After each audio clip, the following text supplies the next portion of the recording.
Steadicam test, 1, 2, 3. Whoa. This is not a Steadicam.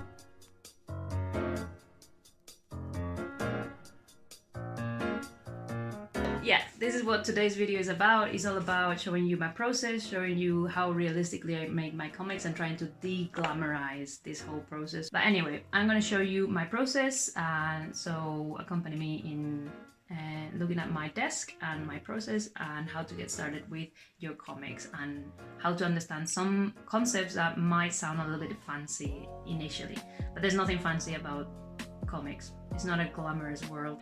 My room is a little bit messy. Look at this.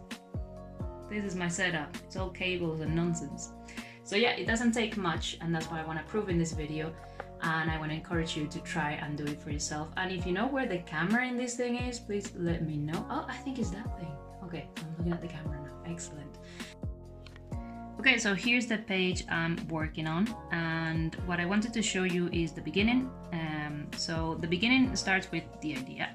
I write my comic scene by scene, so the first step for me is just writing an outline of what goes into the scene. Next, I go into the thumbnails. In particular, this is the thumbnail for page 8. So I can show you the script for that. Right, so I know that's the actions that need to happen, but I don't know exactly how I'm gonna draw it. So this is what I figure out in the thumbnail stage, and I'm gonna show you how I do it. The specific thumbnails for, where is it? Oh, here. The specific thumbnails for these 4 pages, 1, 2, 3, 4. So as you can see, it's very sketchy. Nobody has to see this. I'm just making some notes, and also making notes on pages on comics that to get the idea, because I don't have time to draw that. And I was taking inspiration from this comic in particular, which is volume 2 of Akira. And so the number pages you can see here is like, I want to do it like page 190. There's something that I like in one of the panels that I'm gonna not copy, but the energy, I want that energy. So like I make notes, and the next stage, after I know what I want and I've laid it out and I've broken everything up, is I put it in this format. In this format as well, I have the text, but I've taken out the text because it really distracts me. So for example, that's the text in the last one. Figuring out where the text goes is quite important at this stage for me, because I don't want to draw something that is going to be covered up with a word balloon. And so what I did after this is I sent it to my Instagram followers, and I asked, does anybody want to beta read? And that's what a beta reader is. It's just a person or a friend that is willing to read these little thumbnails and tell me 3 things. And there are 3 things that I do with beta reading. I ask them, A, is there something in here that you find amazing? And that's the A. Is there something here amazing, so I can repeat it the next time or do a little bit more of it? Is there something here, B, that is boring? And if everyone's telling me this part is boring, I'm not interested, then I will cut it out or not do it again. And 3, is there anything here that is confusing? And that's the most important one. Because, and in this particular one, on page 6, everyone was telling me, I'm confused about the first 4 panels. And if 4 out of 10 people tell you they're confused about this specific set of panels, is because you didn't communicate what you were trying to communicate really well, and only people that were paying super attention to it got what was happening. And now I'm gonna pencil, which is, I'm gonna choose my trusty mechanical pencil tool, and I'm gonna start penciling over the thumbnail. Now, the idea of penciling is that I need to retain the energy, because I don't know if you can see it really well, but like I like this pose, I like this energy, this calm energy, but I have to translate that into a finished drawing without losing the essence. And that's why I'm not going to talk in the next section. I'm going to time lapse the penciling, because I need to think a lot during this process. And after the time lapse, I will talk about coasting versus concentrating.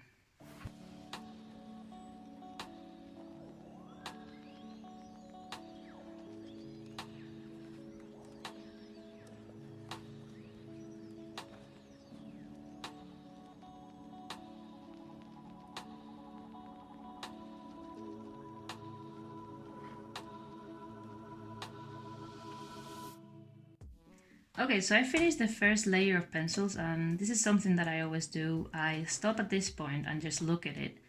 And if I don't see anything wrong, I would continue, but you know, I obviously see something wrong with this, so I have to stop and think what's wrong. So like, this is wrong. Let me just put it in red. Like, this part is wrong and this doesn't look good, so I need to change those two parts. And so what I do is I go make it a little bit more transparent and do another layer of pencils. So you don't have to get it right straight away. This is something everybody can do. You just see what's wrong with it. I'm gonna try and do it a little bit better, and that's exactly what I'm doing in the next layer. So I'm gonna try to fix these problems. If you don't see what's wrong with it straight away, what you can do is you can flip the canvas. I have a shortcut for it that I created, but basically you go into transform and then you go into this one. I have Control W, I created that myself. You can create your own shortcuts, but if you go like that, you see it flips it. When you flip something, and in real life this you would do with a mirror, because mirrors accentuate defects, you could see clearly that this ratio, this is not how Helena's body is, and I know that, but that's all I do. I just click Ctrl W and I have a look at what's wrong with it. In this case I want to change that, so it's just this quick 5-minute thing that you do, and then you go and do another quick 5-minute thing again, where you fix that mistake. So you retain what you like and you work on what you didn't like. So let's have another go at those pencils. Second layer of pencils, let's go.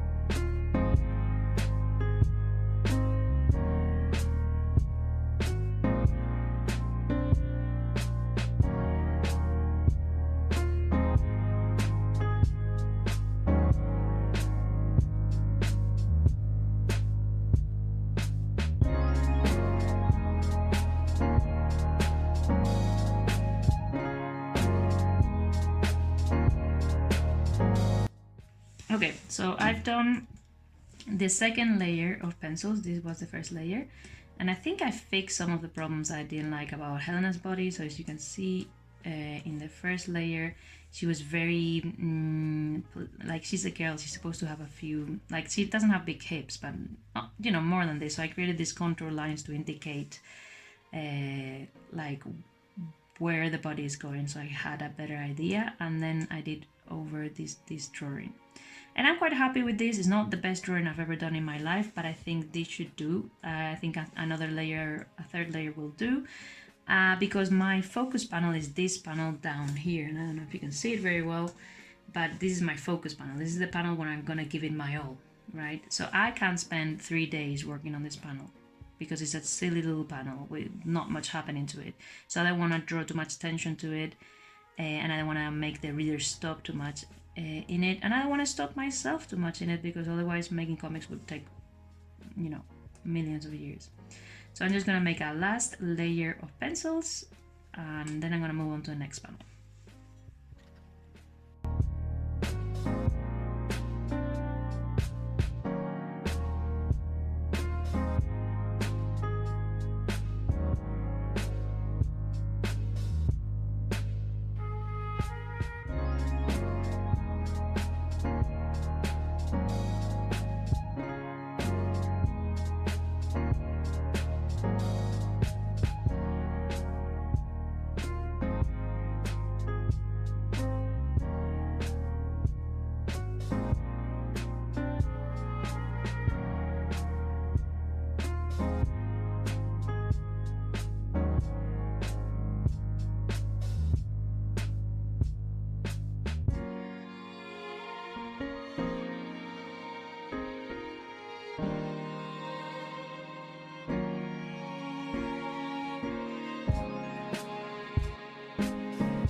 So that is the panel done. I'm gonna go for lunch now because like I do my comic during my lunch break, and I'm starving. And after I have my spaghettis, I'll come back and ink this panel. And during the inking, I'm gonna speak about the topic that I had in mind, which is coasting versus concentrating. And I'm gonna show you my inking process. I'll see you after lunch. Okay, back from the lunch break. And now in this section, I'm gonna talk about the topic that I had in mind, which is the idea of coasting versus concentrating. And the reason why I wanted to talk about this is because inking is a part of the process where I am coasting. And what does this mean? Okay, so when I'm inking, basically I'm not thinking as much as I do when I am penciling. All the thinking in my drawings happens during the penciling phase, and that's why I get several layers. I think about contours, I think about perspective, and you know, this is not a panel where I was having to think too much because it's pretty straightforward. But if there's anything that involves perspective or backgrounds or whatever, all the planning and all the thinking happens during the penciling, and that is what I call the concentrating, right? When you concentrate on drawing is when you are at your full potential. You're just going for it, right? And when I'm concentrating, I can't speak, I can't listen to music, I can't do anything. I'm just at the peak of my abilities, putting everything I have in my brain or my brain power into what I'm doing, because I'm trying to do my best. Now, when I work in this mode, two things happen. The number one thing that happens is that I learn and I notice my mistakes, and I am more aware of my pitfalls, and so I produce work that is better. The second thing that happens is that when I'm concentrating, I am solidifying some of the ideas and concepts I look at when I'm studying, because I do a little bit of studying every Friday, or I try to at least, and every time I am studying, there are concepts that I'm grasping and that I'm understanding, but I need the practice. So when I'm concentrating during the drawing aspect of making comics, that's what I'm trying to do. I'm trying to solidify those lessons. I'm trying to put all my effort and my mind into it, right? However, when I'm inking, when I'm flatting, when I'm doing a lot of parts of the process, I'm not really paying too much attention. The same happens with the writing aspects of comics. For me, when I am writing, like those little lines of dialogue that I put down on everything, I did that super quick. That must have taken me like 10 minutes. It takes no effort whatsoever. But when I'm thumbnailing, when I'm visualizing and putting down the composition, that's something that takes me a lot longer, and that requires much more concentration. So what I'm trying to say here is that what I try to do is to find a balance, right, between coasting and concentrating. Because yes, concentrating is great, you get your best work out there and you produce fantastic things, but concentrating comes at a price. You know, nothing in this life is free, and when I concentrate on things, a lot of my energy goes out the window. And this is something I used to do, I used to think like, I'm gonna sit down and I'm gonna create a masterpiece or something like that. Like, you put a lot of pressure into it, and for me psychologically that meant that I couldn't draw every day and I couldn't be consistent, because I thought I had to be at the peak of my abilities all the time, and that is physically impossible. You know, you can be at the peak of your abilities for maybe, I would say at the most in an entire day, I can be at peak performance for 3-4 hours, and the rest of the day, you know, my levels of energy, concentration and everything else just doesn't, I just don't have enough of it to use, you know. I don't know, maybe I'm just have terrible concentration, but that's what happens to me. That's something I'm observed, and something I've observed, and something I'm self-conscious about. And you might be thinking, well, you're coasting right now, you can put together a pretty you know, I think I'm being quite eloquent and speaking quite fast in a foreign language of all things, and this is because I'm on that other mode, I'm in the coasting mode. I'm not learning anything new, I'm not doing anything amazing, I'm not improving what I have in my pencils, but I'm not wasting any energy either. And I just had a full plate of pasta, and I think this is the perfect moment to coast. This is something I think is very important for me. I need to be self-aware of my levels of energy, because one of my biggest flaws as a human being since I was born is that I manage my energy really bad. When I was little, I used to, and this is my mom always tells me, like, be careful out there, don't exhaust yourself. Because I'm a very enthusiastic person, I try really hard everything I do, and I exhaust myself. I've had problems with burnout in the past. I've had problems with tendinitis and other, tendon problems like inflammation, injuries, and I know myself enough to know that I need to chill sometimes. So even though I hate the idea of coasting, because I'm like, no, I should give it my all, oh my god, because I'm intense like that, I don't think my body and my mind can take it. Psychologically and physically, it puts a drain in my body that is not sustainable, and comics take a long time to make, and they can be very draining if every single thing you do is done with that level of intensity.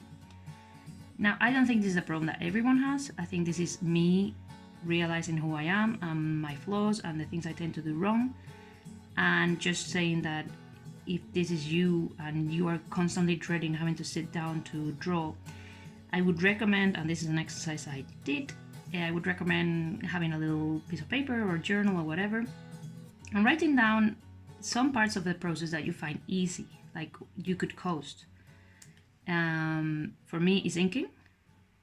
That's the decision I made. And the one where I don't coast is drawing, because I think drawing is one of my strongest points and where I can make, I can get the most out of my abilities when I pencil.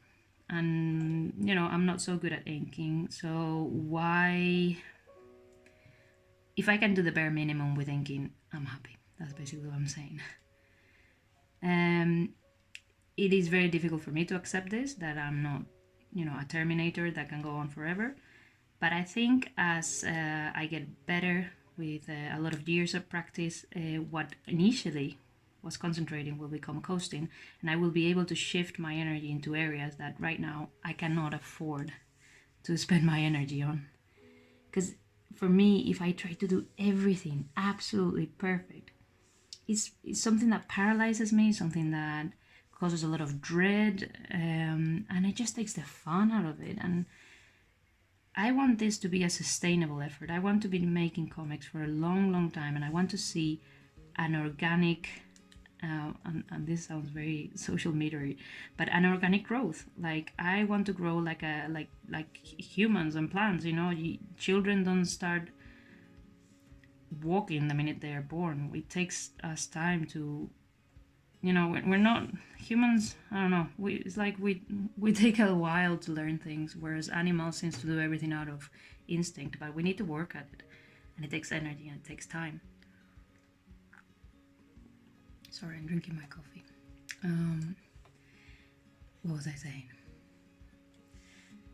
Oh yeah, you see, I get more distracted by drinking coffee than by inking. That's how much coasting I'm doing right now. So yeah, I would encourage you, if you're only getting started, to identify some areas where you may be able to coast. For me, when I first started, coasting for me was 100% like drawing faces, and I would call it character exploration, right? So character exploration is basically designing characters like that. Just for some reason, it's always come more natural to me, drawing especially faces, but like coming up with character concepts, faces, facial expressions are a big one that I find easy.